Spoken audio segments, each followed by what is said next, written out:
Hello there, it's Gabby here from Confidence After Cancer, and I hope this finds you well.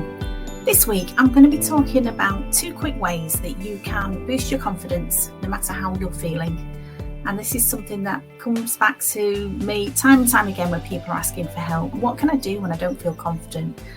And the reasons behind your lack of confidence may be many. There may be varied different things. We're not going to really look at the reasons for that and fixing those. What we're going to talk about today is just 2 quick things that you can do to boost your confidence. So the first thing I'm going to talk about is your body language. And it's so important. And I think Tony Robbins talks about this a lot, about, your physiology, your physical state, and how that can impact upon your mental state. And sometimes if you are feeling low, you're feeling anxious, it's very easy just to slump down, relax your shoulders, really get into that physical state of not feeling very caring for yourself, feeling lost, feeling anxious, and it shows in your body language. So a pretty quick thing that you can do is really think about changing your body language. Straighten your back, shoulders back, chin up, look at the sky, look at the horizon. If you can get outside and move your body, that is such a quick way to help you to move, to improve your body language, and sort of give that subliminal message to your mind, your little mind that's always listening to everything you're thinking and saying and doing, giving that message that, okay, this is how a confident person would act.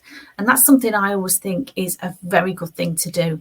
I don't know if any of you follow Victoria Wood. Victoria Wood was a comedian who had this really funny skit, and it was a lady called Kitty from Cheadle. And I remember one of the monologues that she did, and it was hilarious. There's so many funny things in it. But one of the things that she did when she said, when she was in a difficult situation, she thought, what would the Queen Mother do?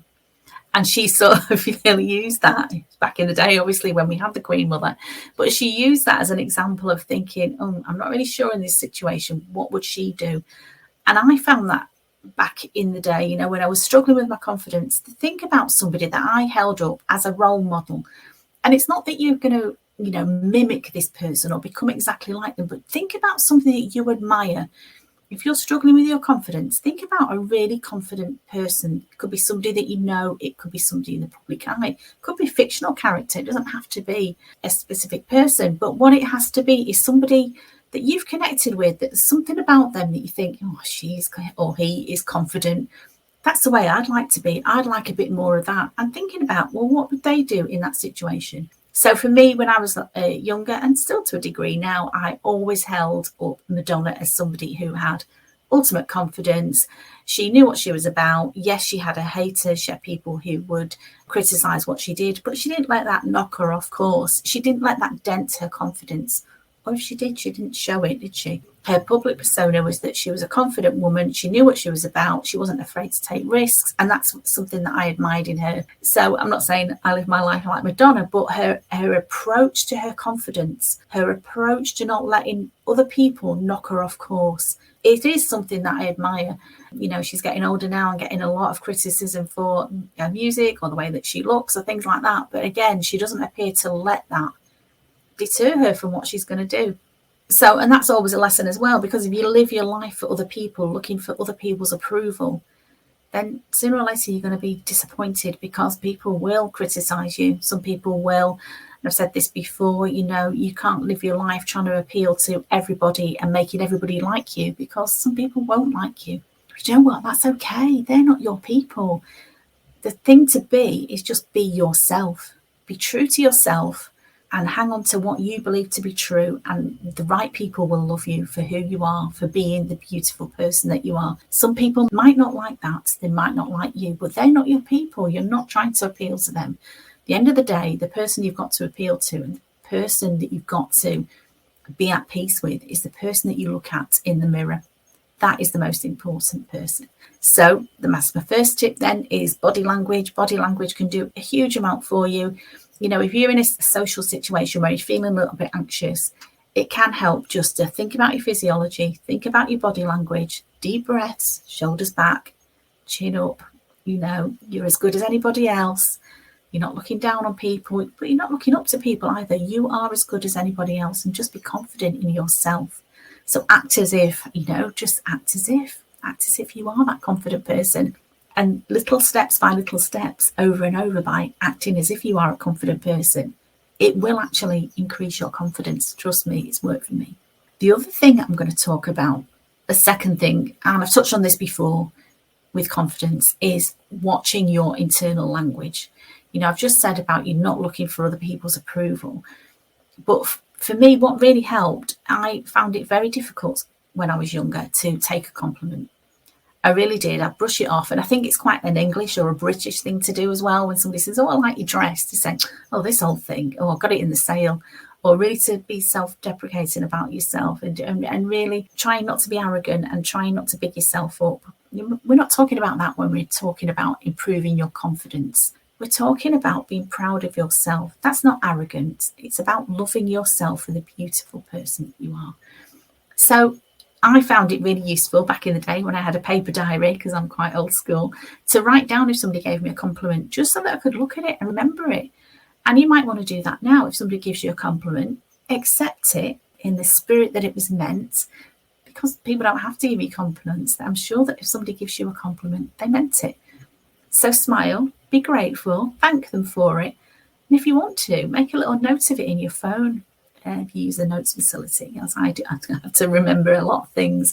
I do notes for everything, but I do put nice things like that sometimes in my notes as well. Oh, do you remember when such a body said that nice thing to you? And when you're having a bit of an off moment, you can look at that and smile and think, yeah, that was a nice thing, and they meant it, and that is true about me. That is a good thing about me. There's nothing wrong with that at all. Having said that, yes, it's great that other people give you compliments, but the most important relationship you've got, as I've already said, is with yourself, the person that you look at in the mirror. And so the way you talk to yourself has got profound implications for your confidence. Okay, if you constantly say to yourself, oh, you're not very good at that, or you always do that, you always mess up with that constant drip, drip, drip of criticism, nobody needs that. The world is full of critics, okay? You don't need another one. You don't need to criticize yourself. Why not try, just for today, not criticizing yourself, being proud of yourself? And when you hear that little monkey mind saying, oh, you can't do that, who do you think you are? Push it away. That's not the truth. That is your ego, if you like. And your ego's job is to keep you safe. And how can it do that? By not letting you try new things, by staying with the familiar, by, some people call it, keeping you small. And we don't want to stay small, do we? We want to growth. To me, is one of my values. I want to grow. I want to learn. I know I'm not perfect. I make mistakes, and that's part of being human. But it's accepting your mistakes, learning from them, and moving on is a huge part for me of growing my confidence, thinking I can live in that place for a little while of being regretful and learning the lesson, but I have to move on, and I have to put it in context, because overall there's a lot of good things about me, and there's a lot of good things about you. I know there is. So focus on the good. Let's grow the good. Let's expand on that. We want more and more of that. Well, I do. I want more and more of the things I enjoy in life. And to do that, I need to be a confident person. I need to be confident to come on here and talk to you today and to record this for you, because it's part of where I'm going in my journey. It's part of how I can help people. Is I need to be confident, and I need to be sharing mistakes I've made. I need to be sharing what I've learned. I need to be sharing lots of tips and techniques and tools that I've got that can help you. So the short podcast today is all about these two things that you can do for yourself to improve your confidence, and you can do it quite quickly. So first of all is your posture, your body language, and secondly is to be thinking about the way that you talk to yourself. Okay, I want you to be the confident, happy person that you can be. And why not take a little time this week to think about that little monkey mind, that little inner chatter that sometimes can be very critical and can be very harsh. And people sometimes talk to themselves in a way they would never speak to their best friend. You would never say to your friend, oh, you've messed up there again, or you're a mess. You always do that. You'd never say that. You'd never say to your best friend, I can't forgive you for that thing that you did. So show yourself some compassion. Show yourself some grace. Move forward. Apologise for a mistake if you need to. Do whatever you need to do, but move forward. Don't keep looking back, because the past is gone now. Can't change it. all we can do is look forward. So thank you so much for listening to me. I hope you have an amazing week. I am very excited because I did something that was a bit scary for me this week. So I have somebody that I follow that's quite famous in the coaching world. She's written a lot of books. She's done a lot of high profile stuff. And I reached out to her and invited her to be a guest on my podcast. And guess what? She said yes. And so that was a major boost for me. So I'll be talking more about that and the amazing guests that I've got coming on to my podcast for next week. I think it's going to be really insightful.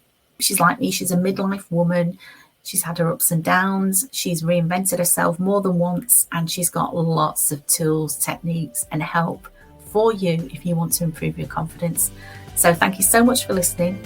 It's been a pleasure. As always, reach out to me. You know how to get a hold of me. You can go onto my website, confidenceaftercancer.co.uk.